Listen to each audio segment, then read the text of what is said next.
전국 주일학교연합회 교사강습회에 발표할 찬양과 율동을 처음 공개적으로 발표를 했습니다. 좋죠? 네.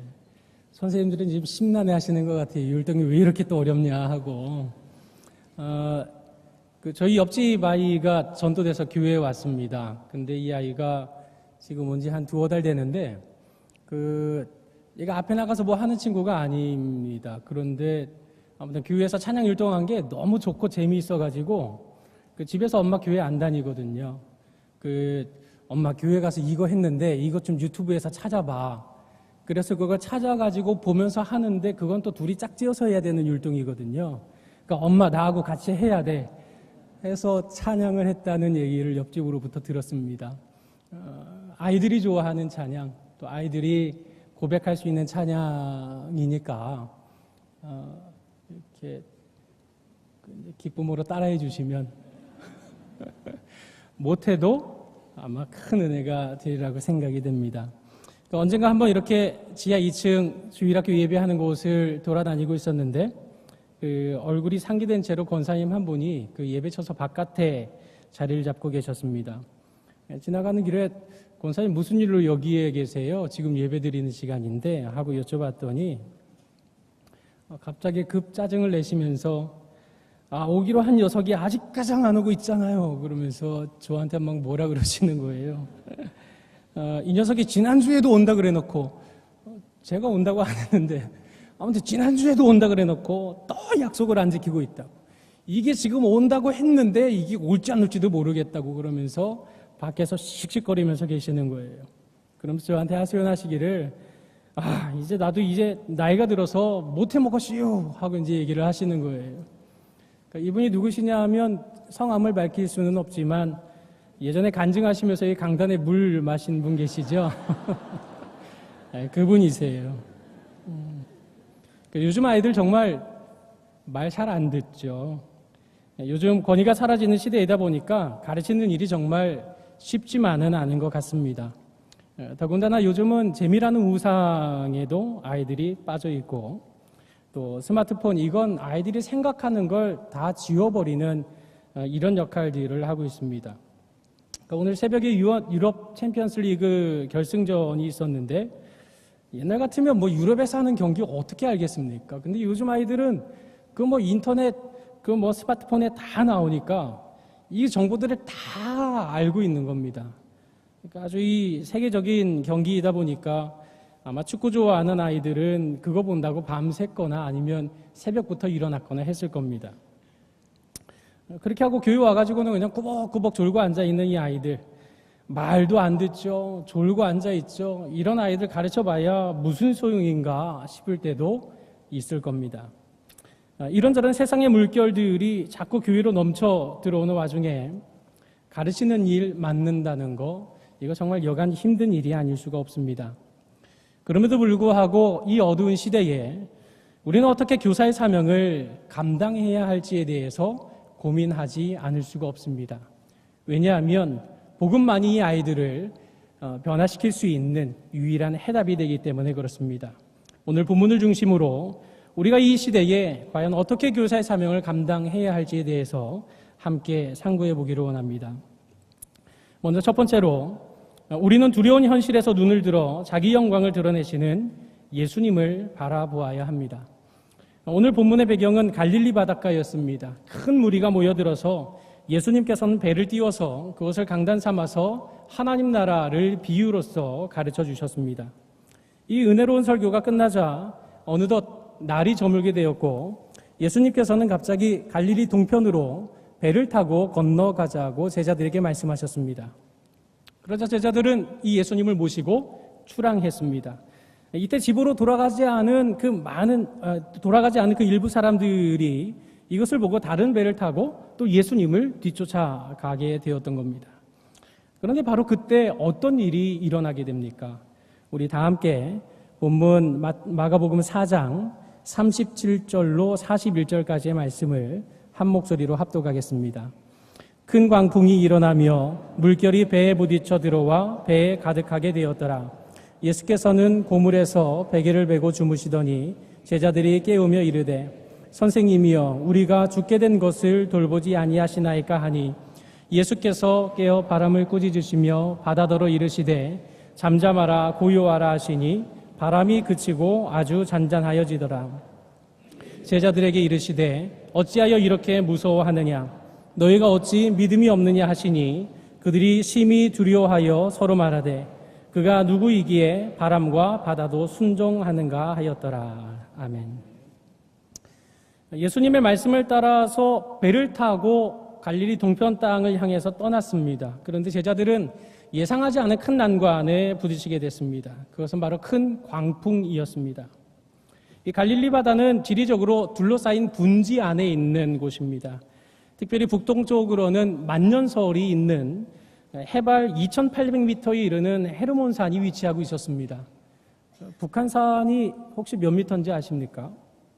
인터넷 네이버에 물어보니까 해발 한 830m 된다고 합니다. 그러면 헤르몬산은 북한산의 3배 정도 되는 높이가 됩니다.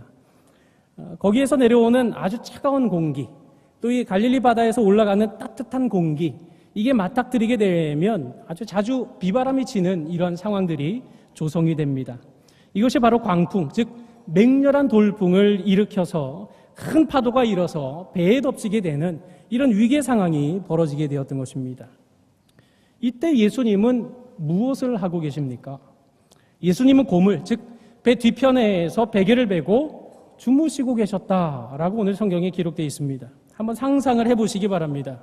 큰 풍랑이 일어서 물결이 배에 부딪혀서 배 안으로 들어오고 배 안에 물이 가득 차서 이제 곧 이 배가 침몰할 지경에 이르게 되는데 정말 아무리 피곤하다고 한들 아무리 잠이 많다고 한들 정말 잠을 자고 있을 수 있을까요? 예수님이 타신 배가 거대한 유람선도 아니었습니다. 1986년에 갈릴리 바다에서 성경이 기록된 그 시대의 것으로 추정되는 배의 선체가 발견이 됐습니다. 그 배의 크기가 길이가 약 한 8m 정도, 또 폭이 2.3m, 높이가 1.4m 정도, 한 15명 태울 수 있는 정도의 아주 작은 규모의 배였습니다. 그렇다면 이런 배에 불어닥친 큰 풍랑 속에서 배가 물에 잠겨서 침몰할지도 모르는 이런 상황에 잠을 잔다는 것, 이거 정말 상식적으로 이해할 수 없는 장면입니다. 이런 상황 속에 제자들은 38절 하반절에 보니까 선생님이여 우리가 죽게 되었는데 왜 돌보시지 않습니까? 라고 원망을 토로하고 있습니다. 지금 이 제자들이 어디를 향해서 가고 있었습니까? 그건 예수님께서 가자 하신 갈릴리 바다 건너편을 향해 가고 있었습니다. 지금 놀러 가자고 간 게 아닙니다. 예수님이 가자고 해서 갔습니다. 예수님 명령 붙잡고 순종해서 나아갔던 길입니다. 특별히 우리가 다음 장에서 살펴보겠지만 이 갈릴리 동편 땅으로 갔던 건 다른 이유가 아닙니다. 영혼 구령을 위해서 가고 있었던 길입니다. 바로 그 길에서 제자들은 뜻밖의 광풍을 만나게 되고 죽음의 위협을 당하게 되었던 것입니다. 자신들은 나름대로 예수님의 명령 붙잡고서 충성을 다하고 있는데 사투를 벌이고 있는데 예수님이 이 상황에서 잠만 주무시는 것처럼 보이니 이 제자들의 마음이 어떠했겠습니까? 제자들이 쩔쩔매면서 지금 예수님께 한탄하고 있는 겁니다. 우리는 노젓고 있는데 예수님 왜 주무시고만 계세요? 다 죽게 생겼는데 예수님 왜 모른 척 그냥 누워만 계세요? 우리는 지금 살려보겠다고, 우리는 예수님 명령 따라보겠다고 열심히 노젓고 있는데 왜 잠자는 척하고 계세요? 지금 뭐하고 계세요? 이게 지금 제자들의 말이었던 것입니다. 두려움으로 인한 낙담과 절망, 이것은 제자들로 하여금 예수님께 아주 무례하게 불평하게 만들어버리고 말았던 것입니다. 제자들의 믿음을 보시려고 했던 예수님께서 이제 일어나셔서 바람을 꾸짖으시고 바다에게 이르시되 잠잠하라 고요하라 이렇게 말씀을 하셨습니다. 그러자 어떻게 됐습니까? 성경에 바람이 그치고 아주 잔잔하여지더라 하고 말씀했습니다. 여기 아주 잔잔해졌다 이 말은 원어적인 의미로 보자면 고요함이 찾아왔는데 작은 고요가 아니고 큰 고요함이 찾아왔다는 그런 표현입니다. 이걸 어떻게 실감하고 체감할 수 있을까 생각해 보니까 혹시 이런 경험들이 있지 않으십니까? 교실에서 아이들이 막 시끄럽게 떠드는데 어느 순간에 싹 하고 조용해지는 이런 경험들. 제가 교육국에서 혹시 저만 경험했나 해서 전도사님들에게 물어봤더니 다 그런 경험이 있다고 하시더라고요. 막 한참 시끌벅적 떠들고 있었는데 순식간에 싹 조용해졌어요. 그리고 보통 안 믿는 사람들이 야 귀신 지나갔다 뭐 이런 상황이 있지 않습니까? 풍랑이 그렇게 일던 상황, 큰 바람이 광풍이 불어 제끼는 그런 상황, 그 상황에 예수님께서 야 이제 그만해, 잠잠해, 고요해 이 한마디 하니까 순식간에 조용해지고 말았던 것입니다. 예수님께서는 이어서 40절에 어찌하여 이렇게 무서워하느냐, 너희가 어찌 믿음이 없느냐라고 지적하셨습니다. 이 장면에서 우리가 주목해야 할 사실은 제자들에게 왜 믿음이 없었을까 하는 것입니다. 제자들이 왜 믿음을 붙잡지 못했을까 하는 부분입니다. 제자들이 믿음을 잃어버렸던 것은 다른 것이 아닙니다. 바로 두려움 때문이었습니다. 이 마가복음에는 두려움과 믿음의 관계를 아주 자주 언급합니다. 그 5장 하반부에 보면 회당장 야이로를 향해서 예수님께서 두려워하지 말고 믿기만 하라 이렇게 말씀하셨습니다. 또 마가복음 6장에 가면 무리를 걸어오시는 예수님을 보고 놀라는 제자들을 향해서 안심하라 내니 두려워하지 말아라 하고 말씀을 하십니다. 이게 무슨 말입니까? 두려움은 믿음을 잃어버리게 만드는 원인이 된다는 사실을 지적하고 있는 것입니다. 지금 예수님께서 제자들에게 질책하고 계시는 내용이 뭡니까? 너희 왜 지식이 없느냐? 이게 아니었습니다. 이들의 두려움에 대해서 책망하고 계셨던 겁니다. 이 두려움이라고 하는 것은 헬라어로 마음을 잃어버렸다, 겁을 먹었다 하는 의미를 가지고 있는 단어입니다. 믿음을 진짜로 위협하는 게 뭡니까? 지식이 부족해서가 아닙니다. 돈이 없어서가 아닙니다. 바로 마음을 잃어버리고 바로 마음이 흔들려서 의심하고 두려운 바로 그 상황이 믿음을 잃어버리게 만들어버린다는 사실입니다. 41절에 그들이 심히 두려워하여 서로 말하되 그가 누구이기에 바람과 바다도 순종하는가 하고 놀랍니다. 지금 제자들이 놀라고 두려워해야 할 대상은 그 풍랑이 아니었습니다. 이들이 정말로 두려워해야 될 존재는 바로 예수께서 그리스도 되심을 두려워할 줄 알아야 했던 것입니다. 다시 말해서 우리는 눈을 들어서 현실의 어려움을 바라보고 두려워할 것이 아니라 어떤 순간에도 자기 영광을 나타내시는 예수 그리스도 한 분만을 바라보아야 한다는 것을 말씀하시는 겁니다. 근본에 헝가리 다뉴브강에서 일어난 유람선 침몰 사건을 다 아실 겁니다. 한국인이 33명 탔는데 단 7명만 구조가 되고 7명은 사망이 확인이 됐고 19명은 아직도 이렇게 찾지를 못하고 있는 상황입니다. 더더욱이 가슴 아픈 것은 거의 가족 단위의 관광객들이었는데 그중에 회갑 기념으로 3대가 함께 여행을 갔다가 이렇게 봉변을 당하는 것을 비롯해서 아무튼 피해를 당한 이 가족들의 마음 무슨 말로 위로를 할 수 있겠습니까? 우리가 살다 보면 이처럼 좋은 의도로 시작은 했는데 때로 예상치 못한 문제 앞에 봉착할 때가 적지가 않습니다. 교사의 사명을 감당하는 것만 해도 그렇지 않습니까? 주님이 맡기신 이 교사의 직분 감당해 보겠다고 애를 쓰는데 이런저런 어려움에 부딪힐 때마다 이제 정말 그만해야 되는가? 정말 못해 먹겠다. 이런 생각, 이런 위기 한 번쯤 겪어보지 않으셨습니까? 부푼 꿈을 가지고 믿음을 가지고 결단을 가지고 소망을 가지고 이 교사의 사명을 잘 감당해 보겠다고 마음에 서원하고 결단을 해서 출발은 했는데 이거 아무리 열심히 해도 전도가 안 됩니다. 열심히 해보려고 하는데 아무리 길거리에 나가도 아이들이 코빼기도 보이지가 않습니다. 어쩌다가 아이 하나 만나서 전도하고 연락처 주고받았는데 갑자기 어떤 어른한테 전화가 와서 왜 아이 연락처를 함부로 받아두느냐고 항의 전화를 받기도 합니다. 잘해보려고 학교 앞 전도 나갔는데 선생님이 여기서 이런 거 하시면 안 됩니다 하고 다른 데로 쫓아버리기 십상이고 이쁘다고 사탕 하나 주면서 전도했을 뿐인데 그 앞에서 아이를 향해서 엄마가 뭐랬어? 모르는 사람이 먹을 거 주면 먹으면 안 된다 그랬지? 그 사탕에 뭘 묻혀놨는지 어떻게 알아? 하고 큰 소리 치는 바람에 무안에서 그 학부모에게 사과할 수밖에 없게 되는 이런 상황들도 우리가 이렇게 경험하지 않습니까?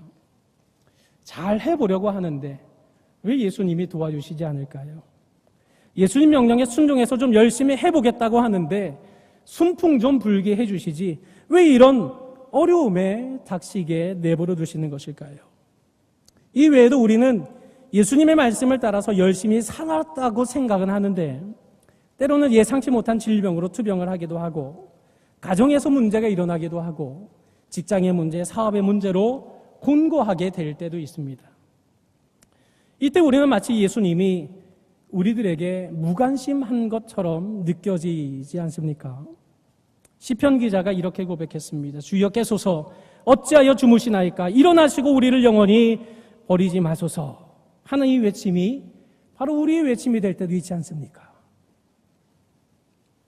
하지만 예수님께서 명령하신 걸음에 언제나 형통이 있는 것은 아닙니다. 예수님과 함께하는 걸음이라고 해서 언제나 잠잠하고 고요하는 일들만 일어나는 것도 아닙니다. 오늘 본문에는 예수님의 명령을 따라서 잠잠해지는 이런 놀라운 역사가 나타나기도 했지만 반드시 모든 상황이 그러하지는 않습니다. 사도 바울이 로마에도 예수 그리스도의 복음을 전하여야 하겠다고 로마를 향해 나아가게 됩니다. 죄수로 그 사명 가지고 호송되던 중에 유라굴로 광풍 만난 사건을 다 잘 아실 겁니다. 이 광풍 앞에 어떻게 됩니까? 사도 바울은 로마 가서 복음 전해야 할 사명을 가지고 있는데 바다가 잠잠해지기는커녕 수일 동안 유라굴로 광풍이 끊임없이 괴롭혔고 결국은 배가 파선해버리고 말았습니다. 그런데 그 모든 결과들이 어떻게 되었습니까? 배는 파선했지만 한 생명도 죽지 아니라 하고 약속하신 그 하나님의 말씀이 그대로 성취되지 않았습니까? 결국 풍랑이 잠잠하든지 배가 파선하든지 하나님은 하나님의 영광을 반드시 그 일 속에 나타내시는 분이시라는 사실을 우리는 믿어야 하는 것입니다. 내가 걷는 이 길에 풍랑이 있는가 순풍이 부는가 이것이 중요한 것이 아니고 그 길이 어떤 길이라고 할지라도 그 걸음에 어떤 광풍이 불어 몰아닥친다 할지라도 여전히 동행하시는 주님께서 자기의 영광을 나타내고야 마실 것이기에 우리는 모든 두려움을 물리치고 마땅히 우리에게 맡겨주신 믿음의 길을 사명의 걸음을 옮겨야만 하는 것입니다. 그러므로 아무리 힘들고 어려운 두려움의 현실 앞에 있더라도 눈을 들어 반드시 자기 영광을 드러내시고야만은 예수님만을 바라보는 모든 교사와 성도들이 되시기를 바랍니다. 둘째로 우리는 거룩한 낭비를 하더라도 한 영혼을 위해서 일하시는 예수님을 따라가야 합니다.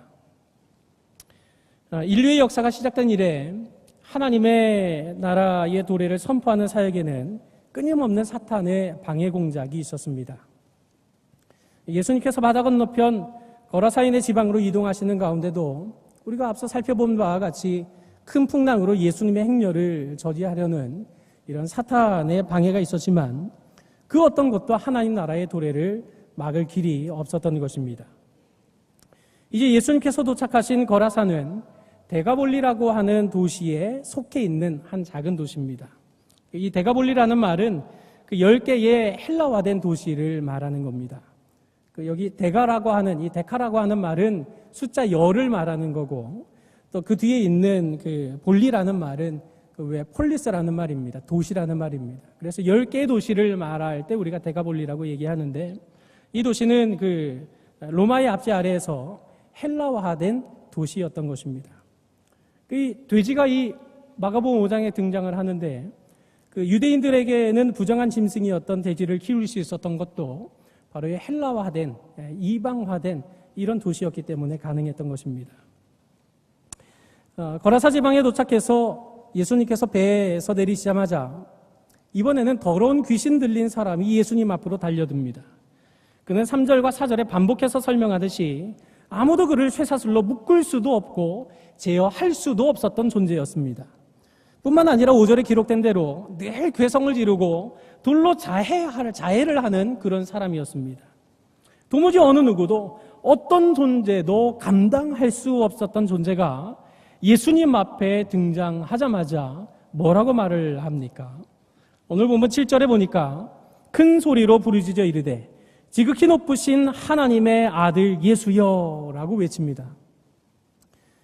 사실상 예수님은 자신의 존재에 대해서 귀신의 인정을 받으셔야 할 아무런 이유도 없을 뿐더러 이 말은 예수님을 하나님의 아들로 인정하는 그런 신앙 고백도 아닙니다. 이어지는 말씀을 보니까 나와 당신이 무슨 상관이 있나이까 원하건대 하나님 앞에 맹세하고 나를 괴롭히지 마옵소서라고 얘기를 합니다.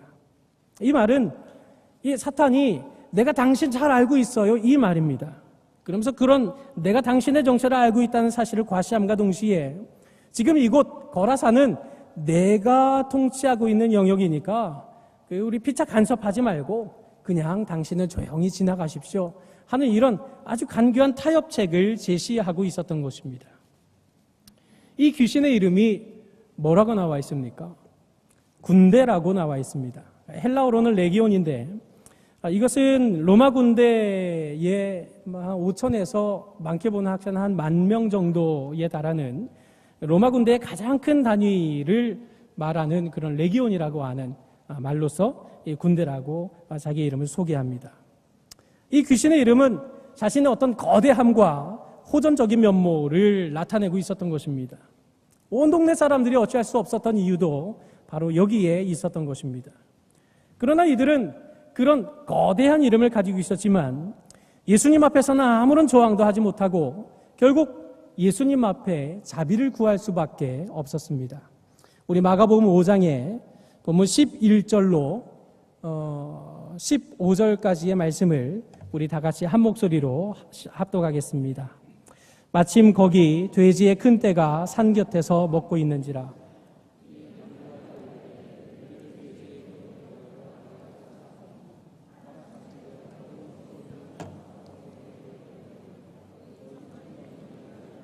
바다를 향하여 비탈로 내리다라 바다에서 몰사하거늘 치던 자들이 도망하여 읍내와 여러 마을에 말하니 사람들이 어떻게 되었는지를 보러 와서 예수께 이르러 귀신 들렸던 자 곧 군대 귀신 짚였던 자가 옷을 입고 정신이 온전하여 앉은 것을 보고 두려워하더라. 아멘.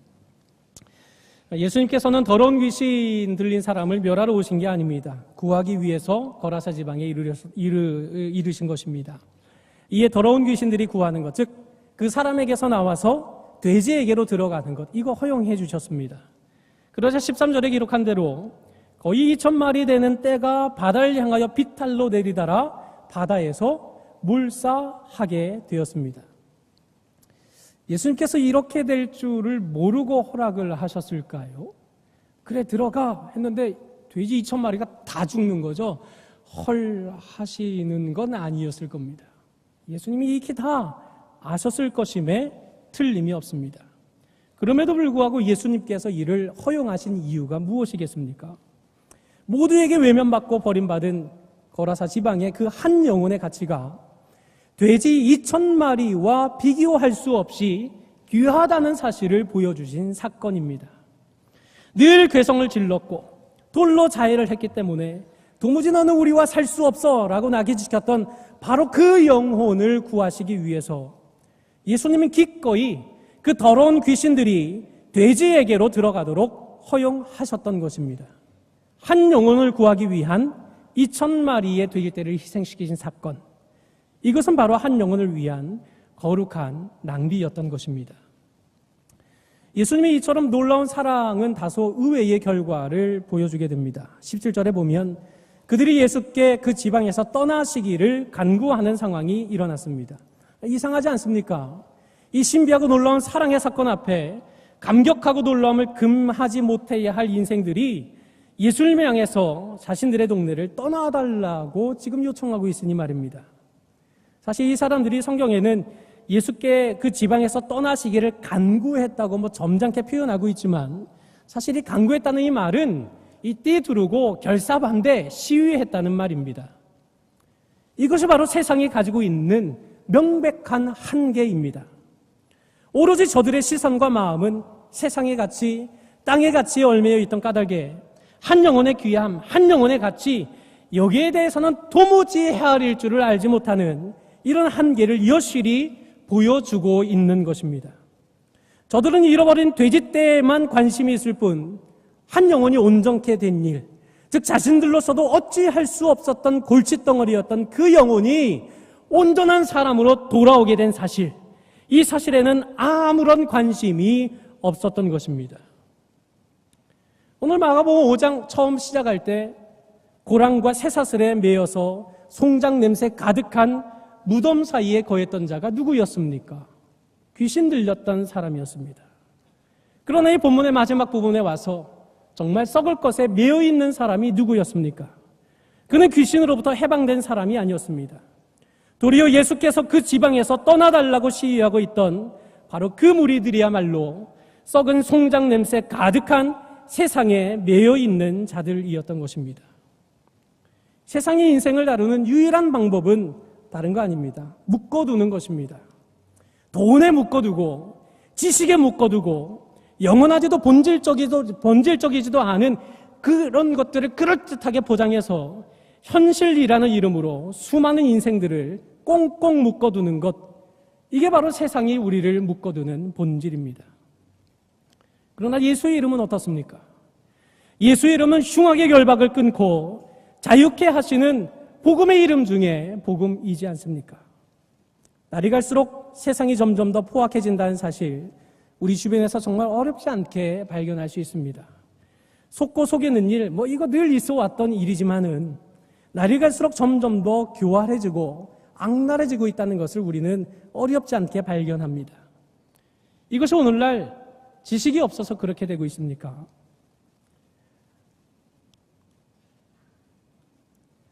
많이 배울수록 더 교묘하게 속이던데요. 좋은 대학 가면 행복할 수 있다는 엄마 말에 순종해서 카이스트라고 하는 굴지의 학교에 들어갔으나 엄마 말대로 나 카이스트 왔는데 난 행복하지 않아. 유서 남기고 자살한 학생을 보면 공부가 우리 인생에 만족을 주는 본질의 문제는 되지 않는 것 같습니다. 그러면 돈이 없어서 세상이 더 타락해버린 것이겠습니까? 돈 때문에 그런 것도 아닌 것 같습니다. 돈이 많으니까 싸우기만 하던데요. 법정 가서 형제들끼리 싸우는 집안 치고 돈 없는 집 한 집도 본 일이 없습니다. 신문에 난 기사 어쩌면 읽어보신 분도 계실지 모르겠습니다. 한 가족이 하루아침에 실종됐습니다. 경찰에 신고했습니다. 우리 가족이 없어졌다고 실종 신고했습니다. 경찰이 수소문해서 찾고 찾아보니 몰래 주소지도 옮기지 않고 이사를 했는데 그 이유가 로또에 당첨됐기 때문이었습니다.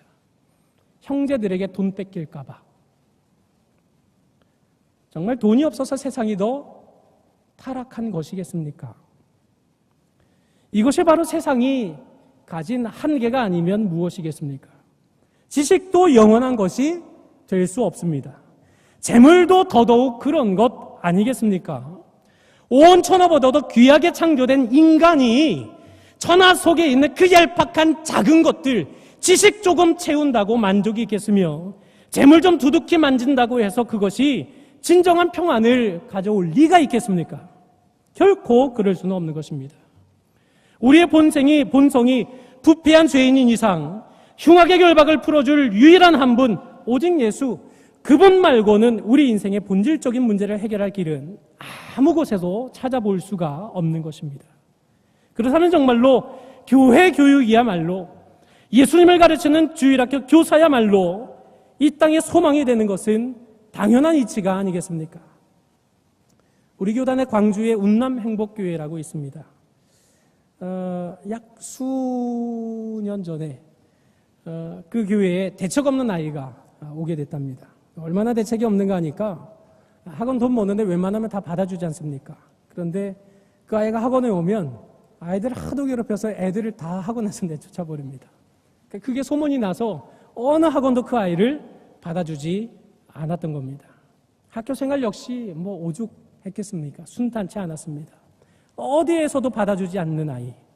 목사님이 교회에 데려다가 공부도 시키고 놀아주기도 하고 정말 말 듣지 않을 때는 때리기까지 하셨답니다.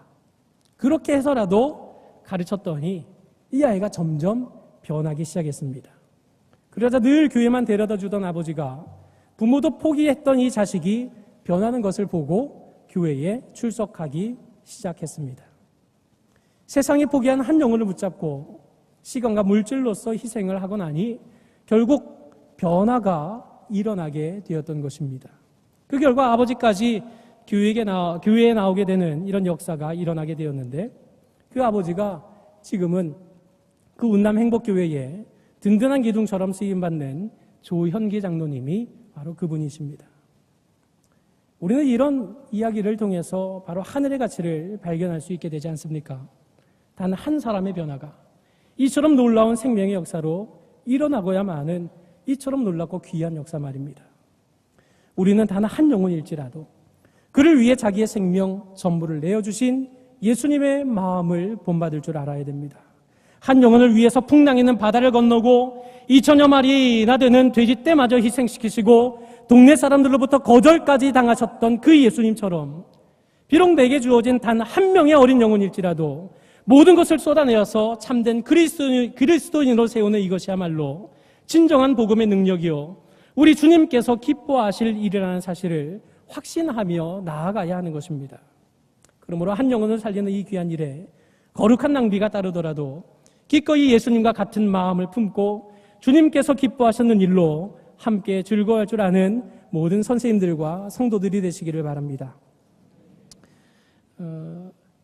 여의도 때부터 경희학교에 나오셨던 전도사님과 함께 신방을 먼 거리 오고 가면서 많은 이야기를 나누다가 그 여의도 시절 막대기를 들고 애 머리를 때려가지고 애 머리에 피가 나고 난리가 났던 그 주일 학생이 지금 아주 의젓한 집사가 되었다는 걸 보면 정말 이 하나님께서 복음으로 변화시키시는 거, 이거 정말 놀랍고 놀라운 일이 아닐 수 없다 하는 그 말씀을 들은 적이 있습니다. 누군가 하고 봤더니 오늘 특송하셨던 집사님 중에 한 분이 그분이시더라고요. 제가 여기서 교육전도사를 하고 있을 때 두 친구가 싸웠는데 분을 이기지 못하고 제가 그 친구를 말리는데 막 부들부들 떨면서 정말 얼굴이 시뻘개져서 이 아이가 쓰러지겠구나 싶을 정도로, 겁이 날 정도로 그렇게 분을 참지 못했던 그 주일 학생이 지금 신학을 공부하고 지금 교육전도사님이 돼서 사역을 하고 있습니다. 커서 뭐가 될까 싶었던 남자 같은 여자아이, 왈가닥 소녀가 경양교회에서 자라나서 결혼하고 지금 의젓한 집사님, 여전도 회원으로 충성되이 봉사하고 있습니다. 제가 하도 신기해서 지나갈 때마다 조용히 귓속말로 이러면 안 되지만 말입니다. 귓속말로 아줌마 하고 얘기를 합니다. 왜냐하면 그 꼬맹이 주일 학생이 결혼해서 아줌마가 됐다는 사실이 정말 너무나도 놀랍고 신기하기 때문입니다. 무엇이 귀한 영혼들로 하여금 이처럼 믿음 안에서 즐거움과 기쁨을 누리는 사람으로 성장하게 한 것입니까? 돈입니까? 아니면 지식이었습니까? 세상이었습니까? 아닙니다. 예수님께서 이루신 일들입니다. 예수님께서 바로 여러 선생님들과 부모님들을 통해서 일구어낸 믿음의 열매들인 것입니다. 권위가 실종되는 시대, 복음을 전하고 가르치는 것이 정말 쉽지만은 않은 시대를 우리는 맞이했습니다. 그러나 짙은 밤일수록 별이 더욱 빛나는 것처럼 힘들고 어려운 시대에 하나님의 말씀을 전하고 가르치는 사명은 더더욱 귀하고 가치 있는 일이 되지 않겠습니까? 하나님께 받은 이 사명을 진심으로 귀하게 여기고 어떤 시련과 고난과 어려움 속에서도 두려움을 이겨내고 주님께서 깨어 계심을 확신하는 가운데 끊임없이 노를 열심히 젓는다면 우리는 이 흉흉한 바다를 다 지나서 저 소망의 나라에 반드시 이르게 되고야 말 것입니다. 또한 온 천하를 얻고도 생명 잃으면 아무 소용이 없기에 온 천하보다도 귀한 그 한 영혼 찾으시는 예수님과 같은 마음을 품고 거룩한 낭비가 따르더라도 한 영혼을 말씀 위에 세우고자 온 힘과 정성을 다할 때 주님의 뜻을 이루는 삶을 살 수 있게 되는 것입니다. 그렇기 때문에 금년에도 우리는 변함없이 성경학교를 준비하고 있습니다. 언제적 성경학교 아직도 하는가 하고 말씀하시고 생각하시는 분이 있을지 모르겠지만 분명한 사실, 오직 예수님만이 죄인된 우리를 변화시키실 수 있는 유일한 소망이 되시기에 성경학교는 반드시 우리가 해야만 하는 일인 것입니다. 특별히 금년부터는 토요일을 기점으로 성경학교를 진행합니다.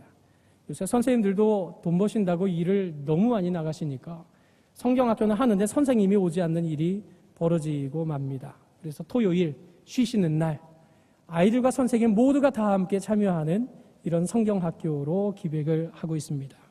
두려움에 낙심에 좌절하는 나약한 신자가 아니고 반드시 자기 영광을 드러내실 주님만을 바라보며 오늘도 한 영혼을 위한 하나님의 뜻에 순종해서 희생의 걸음을 기꺼이 감당하는 우리 모든 교사들과 성도님들이 되시기를 주님의 이름으로 간절히 축원합니다.